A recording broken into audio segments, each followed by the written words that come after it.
नमस्कार साथियों, स्वागत है आप सभी का एग्जाम सक्सेस जोन पर।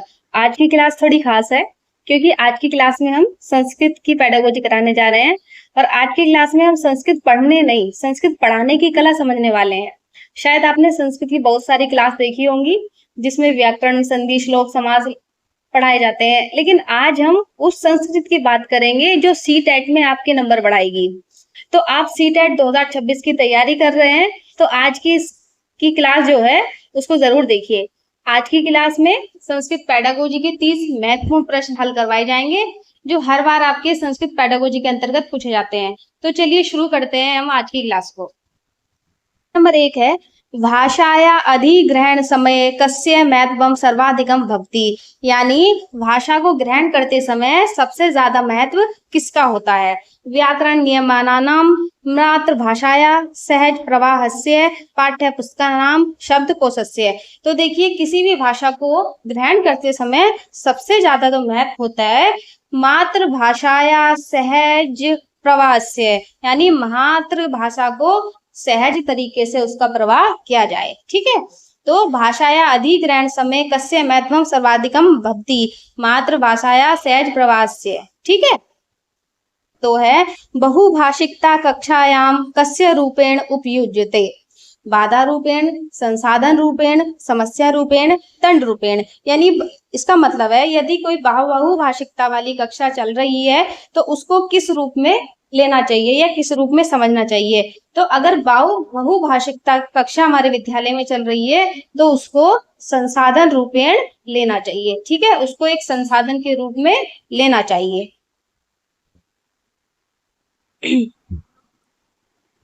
प्रश्न नंबर 3 है छात्रेषु पठन रुचि है वर्धयितुम शिक्षकस्य कृते उत्तम है उपाय है क्या। यानी छात्रों की पढ़ने में रुचि बढ़ाने के लिए शिक्षक को के लिए सबसे अच्छा उपाय कौन सा होगा। ठीक है, शिक्षक के लिए कौन सा उपाय होगा। अब देखिए, ये 4 ऑप्शन दिए, इसमें से देख के बताते हैं।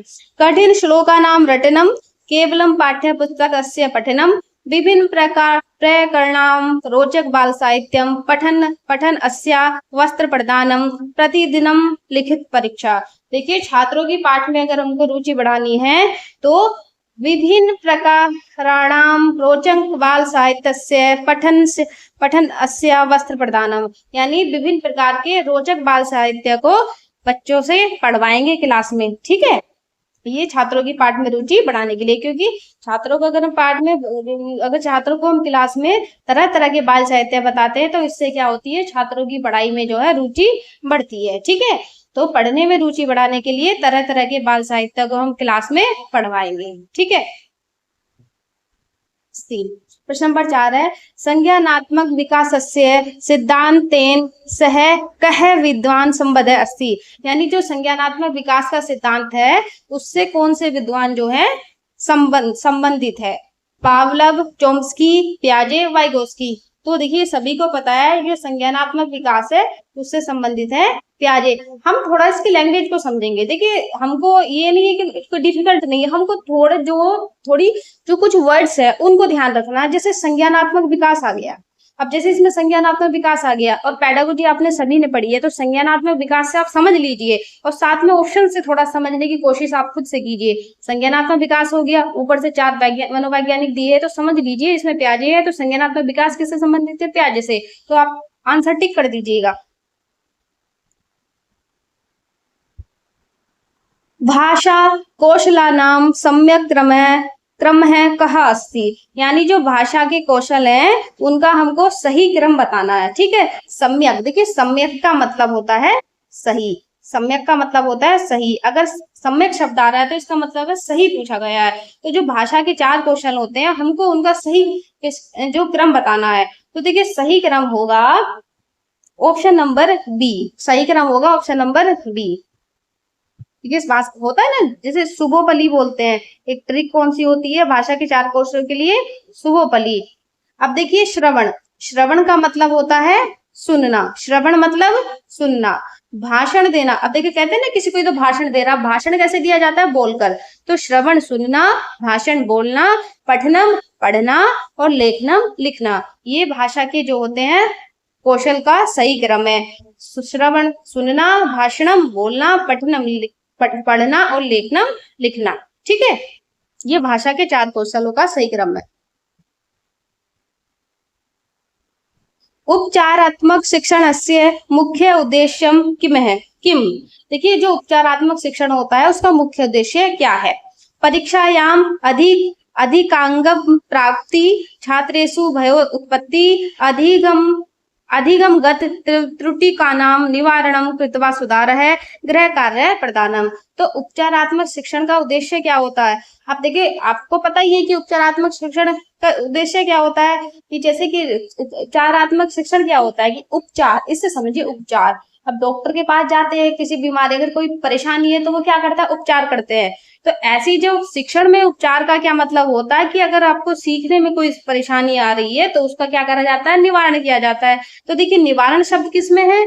इसमें आ रहा है। तो थोड़ा समझने की कोशिश कीजिए कि उपचारात्मक शिक्षण का उद्देश्य होगा अधिगमगत त्रुटि का नाम निवारणम कृत्वा सुधार है, यानी जो अधिगम में त्रुटि आ रही है उनका निवारण करना है। ठीक है, उनका सुधार करना है। ये प्रश्न नंबर 7 है, छात्रस्य भाषागत प्रगति आकलनार्थ सर्वाधिकम विश्वसनीय पद्धति का, यानी जो अगर हम किसी छात्र की भाषा का आकलन करेंगे तो सर्वाधिक जो विश्वसनीय पद्धति है वो कौन सी होगी? वस्तुनिष्ठ प्रश्न, पोर्टफोलियो संचयिका का मौखिक परीक्षा, केवलम वार्षिक परीक्षा। तो देखिए किसी भी छात्र की भाषा का अगर हम आकलन करना है तो सबसे ज्यादा जो विश्वसनीय पद्धति होगी पोर्टफोलियो, क्योंकि पोर्टफोलियो में बच्चे का सारा डेटा होता है शुरू से लेकर अंत तक था। तो इस पोर्टफोलियो के बेस पर हम बच्चे का सबसे ठीक तरीके से क्या कर सकते हैं? आकलन।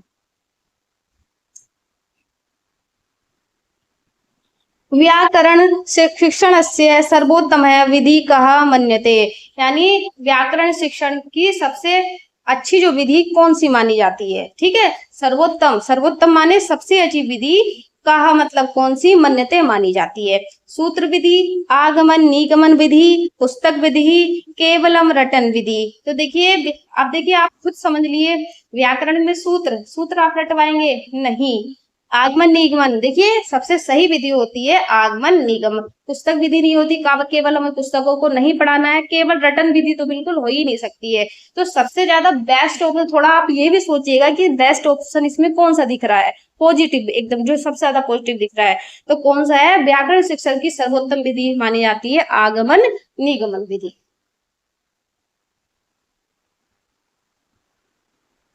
भाषायाः मूल कुशलतासु द्वे मुख्य ग्रहण कौशले रिसेप्टिव स्किल्स के स्तः, यानी जो भाषा के 2 मूल कौशल जो हैं वो कौन से हैं?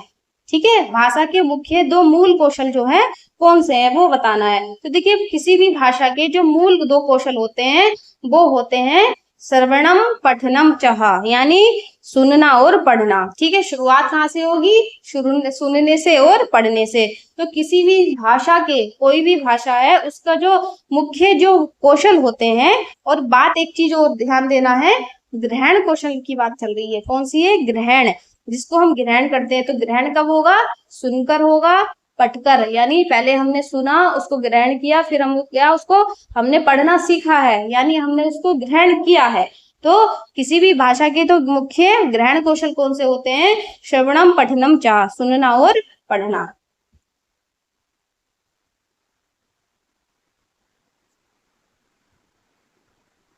काचित अध्यापिनी कक्षायां चित्राणां वस्तूनां च उपयोगम करोति, सा कस्या पद्धते प्रयोगम कुर्वती अस्ति। देखिए इसका मतलब है, देखिए काचित अध्यापनी कक्षायाम चित्राणाम वस्तुनाम च उपयोगम करोति, यानी जो है एक जो अध्यापिका है कक्षा में चित्रों और वस्तुओं का प्रयोग करके पढ़ाती है।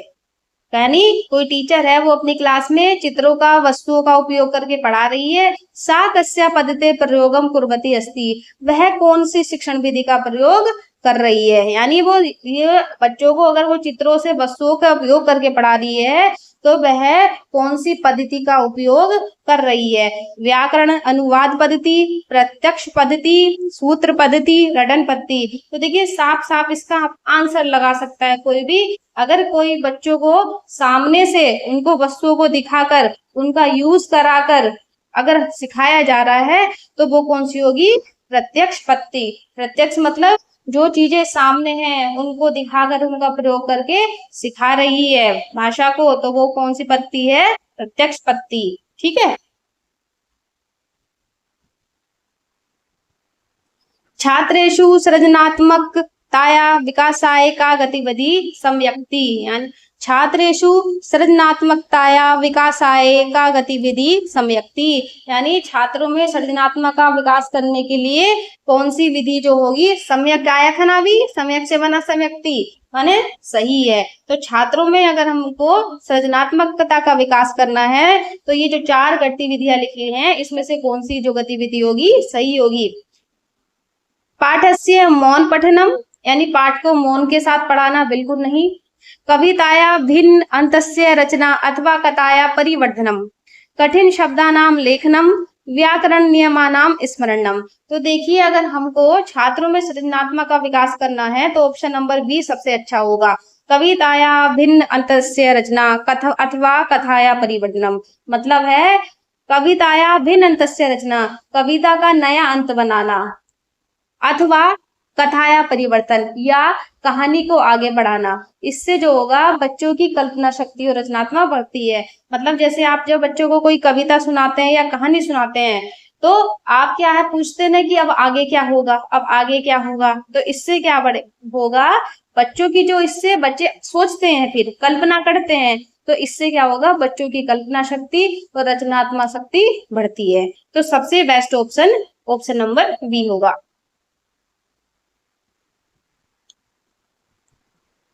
त्रुट है भाषा अधिगम प्रक्रियायाम किम सूचयन्ति, यानी जो त्रुटियां होती है भाषा, किसी भी भाषा के सिखाने की प्रक्रिया में किस चीज की सूचना देती हैं, किस बारे में बताती हैं जो त्रुटियां होती हैं?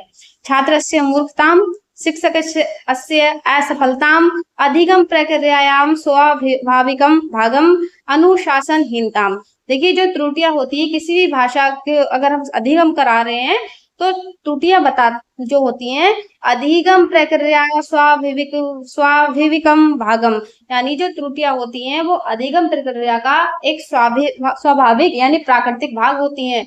जब भी हम किसी भी चीज को सीखने जाते हैं तो उसमें त्रुटियां होती हैं, तो त्रुटियां होना कोई बड़ी बात नहीं है, गलत बात नहीं है। त्रुटियां जो होती हैं किसी भी चीज का जो होता है स्वाभाविक हिस्सा होता है। ठीक है।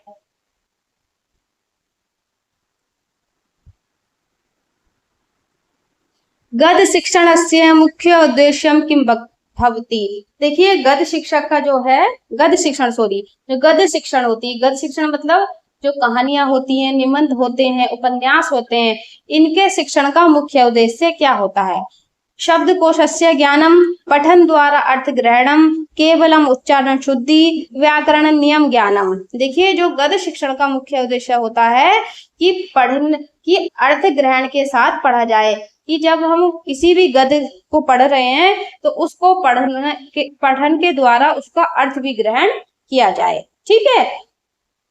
पठन द्वारा अर्थ ग्रहणम, कि पठन के द्वारा अर्थ को ग्रहण किया जाए, गद्य शिक्षण का मुख्य उद्देश्य होता है ये। प्रश्न नंबर 14 है मातृभाषा आधारित बहुभाषिकता नाम की, यानी मातृभाषा पर आधारित बहुभाषिकता नाम का क्या अर्थ है? आप देखिए मातृभाषा आधारित बहुभाषिकता नाम की, मातृभाषा पर आधारित बहुभाषिकता का क्या अर्थ होता है? सर्वे बालका केवलम मातृभाषाम एव पठेयु, प्रारंभिक शिक्षा मातृभाषा भवेत् ततः अन्य भाषा योजन्ते, मातृभाषाया प्रयोग सर्वथा निषेध, विद्यालय मातृभाषाया अध्ययनम अनिवार्य नास्ति। देखिए मातृभाषा आधारित बहुभाषिकता का मतलब होता है प्रारंभिक शिक्षा मातृभाषा भवेत् ततः अन्य भाषा योजन्ते। इसका मतलब होगा कि जो प्रारंभिक शिक्षा हो रही है बच्चे की वो मातृभाषा में हो, ततः उसके बाद अन्य भाषा हो। ठीक है। यानी जो शुरुआत में जो शिक्षा होती है बच्चे की वो मातृभाषा में दी जाए और बाद में दूसरी भाषाओं को जोड़ा जाए। ठीक है। तो मातृभाषा आधारित बहुभाषिकता अगर आ जाता है तो ये समझिए मातृभाषा से मतलब होता है कि जो प्रारंभिक शिक्षा बच्चे की वो मातृभाषा में दी जाएगी, बाद में अन्य भाषाओं की बात की जाएगी। ठीक है।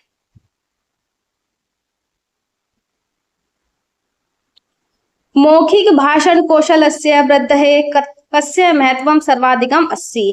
यानी मौखिक भाषण कौशल का मतलब, मौखिक मतलब मुख द्वारा जो बोला जाता है, ठीक है। बोलने के कौशल को बढ़ाने के लिए सबसे अधिक महत्वपूर्ण क्या है? मौखिक भाषण कौशल, मुख द्वारा जो भाषण दिया जाता है उस कौशल को वृद्धि माने बढ़ाने के लिए कस्य महत्वम सर्वाधिकम अस्ति, किसका महत्व जो है सर्वाधिक होगा? केवलम श्रवणस्य परस्पर संवादस्य एवं चर्चायाः कठिन पाठस्य पठनस्य श्लोक लेखनस्य।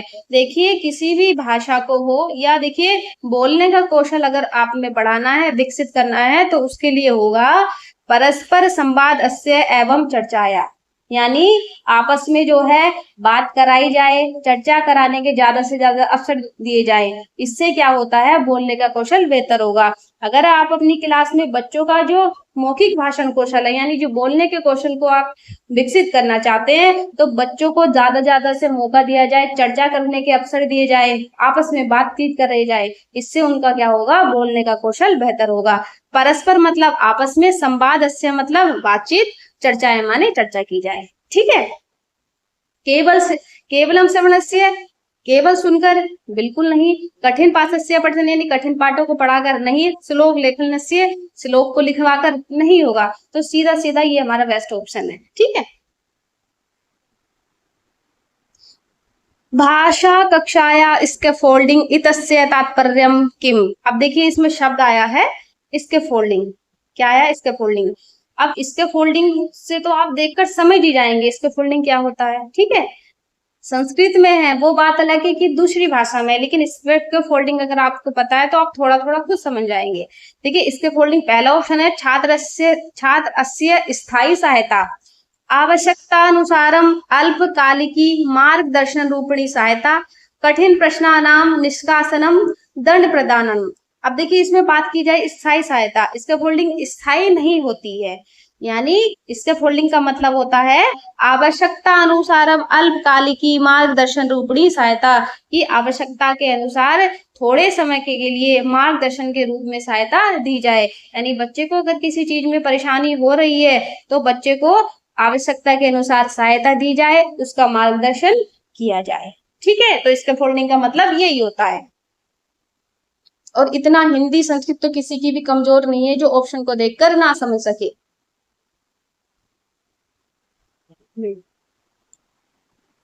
पद शिक्षण अस्य मुख्य उद्देश्य किम भवति। यानी जो पद शिक्षण होता है उसका मुख्य उद्देश्य क्या होता है? केवलम शब्दार्थ ज्ञानम, भावस्य रसास्वादम चह, व्याकरण नियम रटनम, कठिन पद लेखनम। देखिए पद शिक्षण का मुख्य उद्देश्य होगा भावस्य रसास्वादम च। पद शिक्षण में क्या आते हैं? आपके जो कविता होते हैं, गीत होते हैं। अब देखिए कविता गीत का क्या है, जब आपको उसका भाव समझ में आएगा तभी आप उसका आनंद ले पाते हैं। रसास्वादन यानी रस मतलब कहते हैं आनंद को, आनंद की अनुभूति को। तो पद या कविता शिक्षण का मुख्य उद्देश्य होता है कि कविता के भाव को समझना और उसका आनंद लेना। आनंद लेना मतलब रसास्वादन, रस की अनुभूति करना, ठीक है। केवलम शब्दार्थ ज्ञानम, शब्द का ज्ञान नहीं। व्याकरण नियम रटनम, व्याकरण के नियम को रटाना नहीं है। कठिन पद लेखनम, कठिन पदों का लिखना नहीं होगा। तो सीधा दिख रहा है कि भावस्य रसास्वादनम च।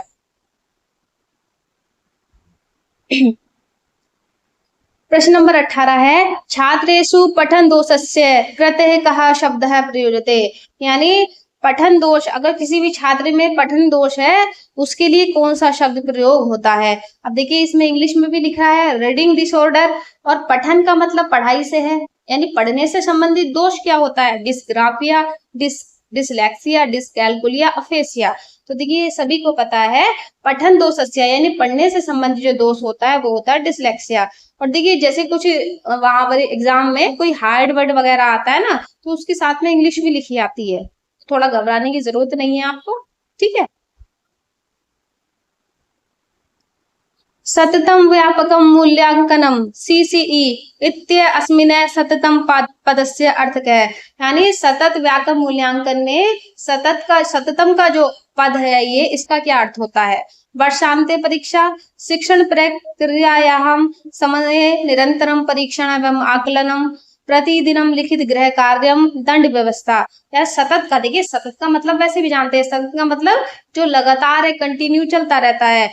तो शिक्षण प्रक्रिया समय निरंतरम परीक्षण एवं आकलन, यानी शिक्षण की प्रक्रिया के समय ही जो निरंतर जिस परीक्षण और आकलन हो, तो उसका मतलब होता है सतत। ठीक है।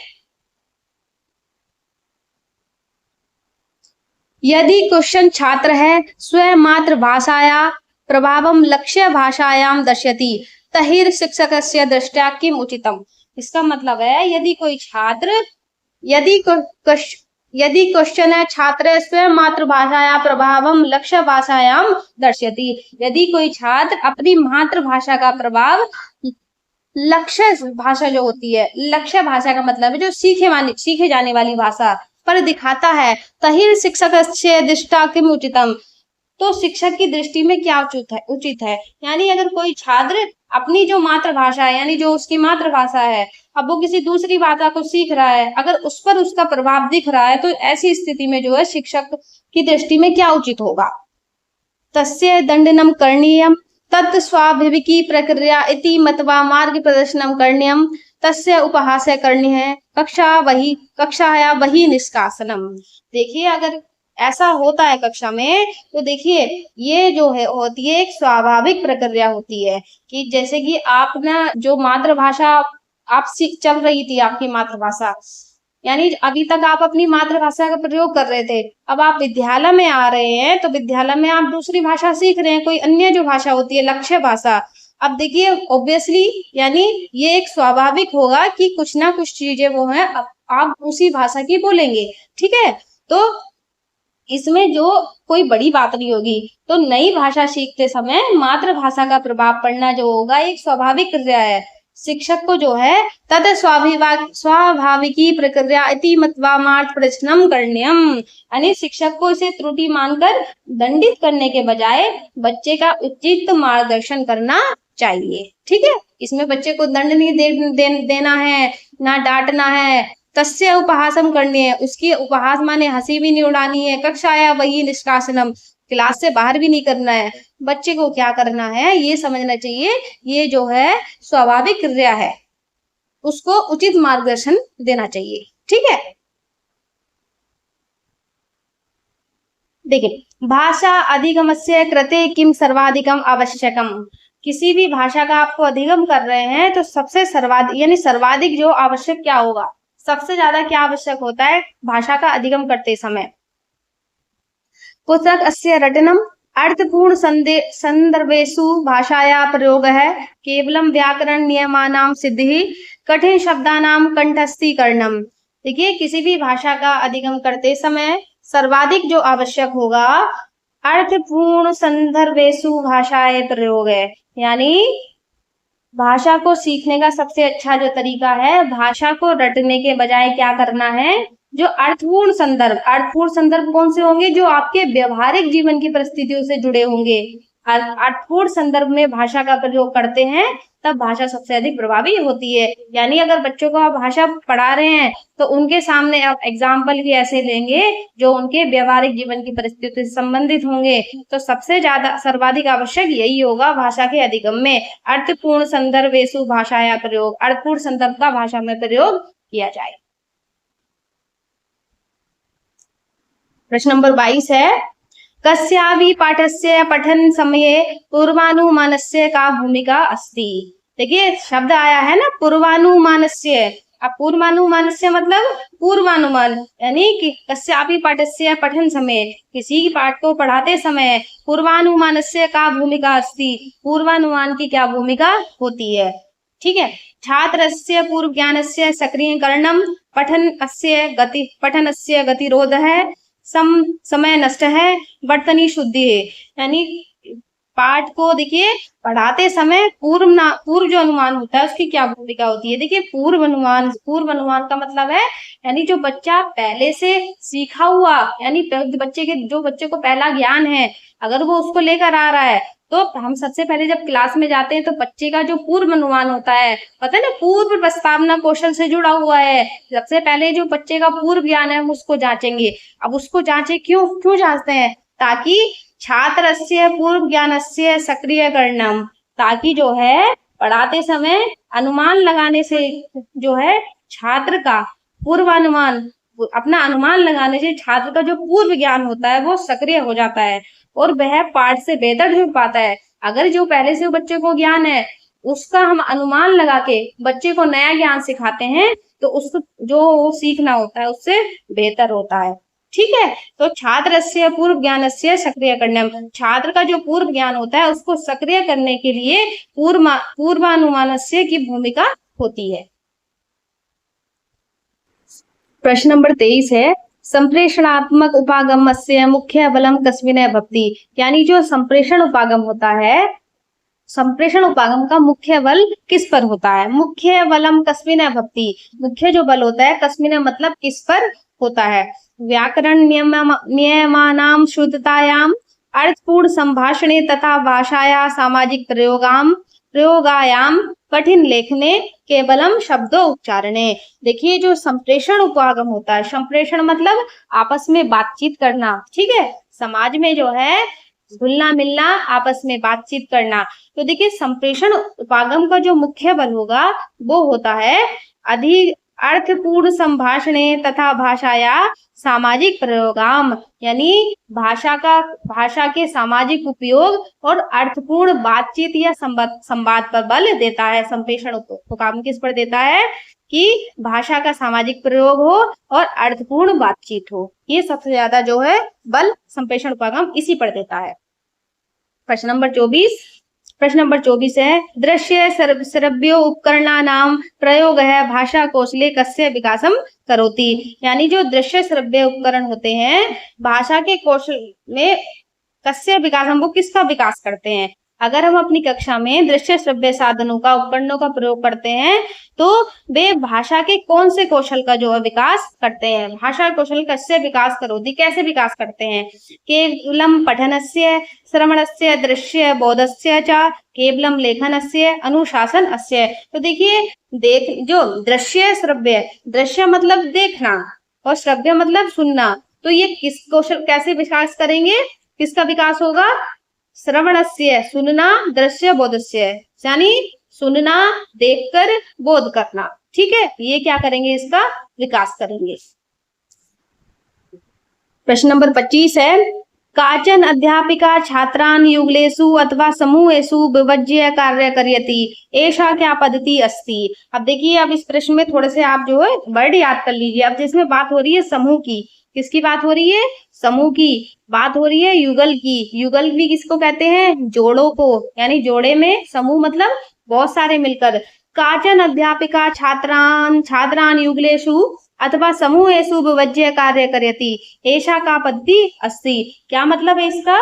कि अभी अगर कोई जो है अध्यापिका छात्रों को युगल मतलब जोड़ों में और समूह में विभाजित करके किसी कार्य को दे रही है, ऐसा का पद्धति अस्ति, तो ये पद्धति कौन सी है? कौन सी पद्धति होती है ये?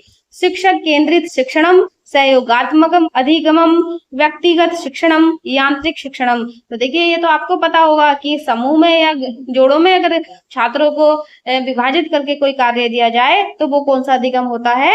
सहयोगात्मक अधिगम। वे एक दूसरे के सहयोग से क्या करते हैं?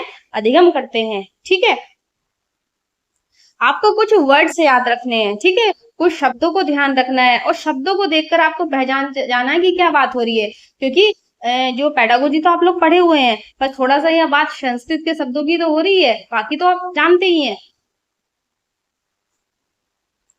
प्रश्न नंबर 26 है, लेखन कौशल अस्य विकासाय का गतिविधि प्रमुखा, यानी लेखन कौशल का अगर विकास करना है तो कौन सी गतिविधि प्रमुख होगी? लेखन कौशल से विकासाय, लेखन कौशल के विकास के लिए का गतिविधि प्रमुखा, कौन सी गतिविधि प्रमुख है? केवलम श्रुत लेखनम, विचारो उत्तेजनम, रूपरेखा निर्माणम, संशोधनम चह, पुस्तकस्य नकल करणम, मौखिक भाषणम। तो देखिए, अगर लेखन कौशल का विकास करना है तो सबसे अच्छी जो गतिविधि होगी वो होगी विचारो उत्तेजनम, रूपरेखा निर्माणम, संशोधनम च। विचार उत्तेजनम मतलब विचारों का मंथन। विचारों के मंथन से मतलब है सबसे पहले क्या है, अगर हमको लेखन कौशल का विकास करना है तो बच्चों में सबसे पहले कहेंगे बच्चों से दिमाग में आइडिया लाने के लिए, लगाने के लिए, कि दिमाग में क्या है, बच्चों के जब आइडिया आते हैं फिर उन आइडिया को वो क्या करते हैं, लिखते हैं। रूपरेखा निर्माणम, लिखकर क्या करेंगे, फिर उनका जो है, फिर उन विचारों का एक ढांचा बनाते हैं। ठीक है, सबसे पहले क्या करेंगे, दिमाग में आइडिया लाते हैं वो। ठीक है, आइडिया लाने के बाद उन आइडिया जो होते हैं, उनके विचार जो होते हैं, उनका एक ढांचा बनाते हैं। रूपरेखा निर्माण संशोधनाचा, फिर उसके बाद क्या करेंगे, उनको जब आप लिख लेते हैं, लिखने के बाद क्या करेंगे, जब बाद में वो उसको देखते हैं, संशोधन मतलब एडिटिंग करना, यानी कहीं पर कोई गलती है तो वो उसको सुधार करेंगे। सबसे पहले अपने दिमाग में आइडिया लाएंगे, फिर उन जो आइडिया है उनका एक ढांचा, एक रूपरेखा तैयार करेंगे। उसके बाद वो जब उसको लिखेंगे, लिखने के बाद जो गलतियां करेंगी फिर उनका संशोधन करेंगे। ठीक है, तो ये लेखन कौशल के विकास के लिए सबसे अच्छी गतिविधि होगी। राष्ट्रीय पाठ्यचर्या की रूपरेखा यानी एनसीएफ 2005 अनुसारम त्रिभाषा सूत्रम किम वदति, यानी राष्ट्रीय पाठ्यचर्या की रूपरेखा एनसीएफ 2005 के अनुसार तीन त्रिभाषा जो सूत्र है क्या कहता है, यानी क्या कहता है। त्रीणी भाषाणी अनिवार्यतः पठी, यानी मातृभाषा, प्रादेशिक भाषा, आंग्ल भाषा तथा अन्यतमा आधुनिकी भारतीय भाषा। केवलम संस्कृतम हिंदी आंग्ल भाषा च भाषा शिक्षण से आवश्यकता नास्ती। देखिए जो त्रिभाषा सूत्र एनसीएफ ने जो दिया है वो कहता है मातृभाषा, प्रादेशिक भाषा, यानी जो पहली भाषा होगी, यानी पहली भाषा जो होगी वो क्या होगी, मातृभाषा होगी, या उनकी जो भी प्रादेशिक मतलब जो भी उनकी स्थानीय क्षेत्रीय भाषा है। यानी कोई बच्चा अगर हिंदी क्षेत्र से आता है वो हिंदी बोलेगा, अगर कोई बंगाली बच्चा है तो कौन सी बांग्ला बोलेगा, अगर कोई मराठी क्षेत्र में रहता है महाराष्ट्र मुंबई की साइड तो बच्चा मराठी। तो पहली कौन सी भाषा होगी, मातृभाषा या उनकी स्थानीय जो क्षेत्रीय भाषा है। आंग्ल भाषा, दूसरी क्या होगी, अंग्रेजी, दूसरी भाषा क्या होगी, आंग्ल भाषा, अंग्रेजी तथा अन्यतमा आधुनिकी भारतीय भाषा, और तीसरी क्या होगी, कोई भी अन्य आधुनिक भाषा, कोई भी अन्य आधुनिक भाषा। ठीक है, ये हमारा तीन सूत्र त्रिभाषा सूत्र कहता है इनसे। कस्यचित् शब्दस्य अर्थ ज्ञातुम शब्दकोशस्य प्रयोगस्य उत्तमः मार्गः कै।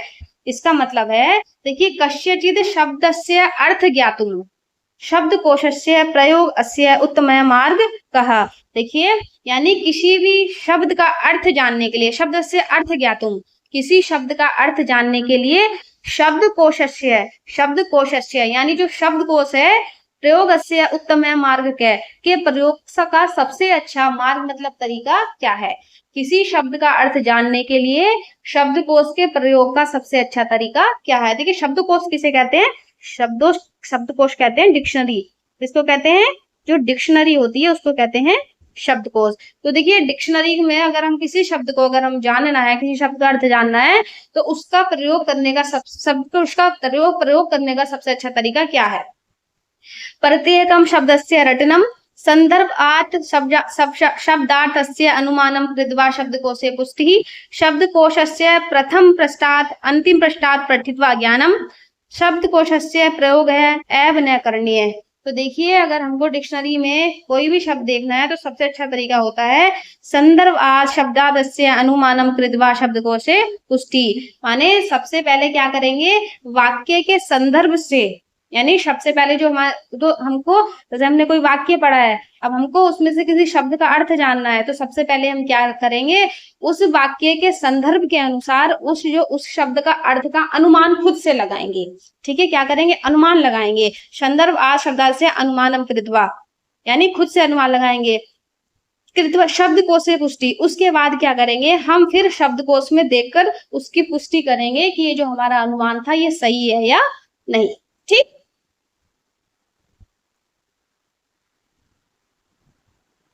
भाषा शिक्षणे अंतःक्रियाया सिद्धांत कस्य विचारेण सह संबद्ध अस्ति। अब देखिए आप समझ गए होंगे कि जो भाषा शिक्षण में जो अंतःक्रिया का जो सिद्धांत है किससे विचारेण सह संबद्ध अस्ति, किसके विचार से संबंधित है। अब देखिए अंतःक्रिया की किसने बात की है, सामाजिक अंतःक्रिया की है, किसने बात की है वो आप सभी को पता है, लेव वाइगोत्स्की ने की है। किसने बात की है, लेव वाइगोत्स्की ने।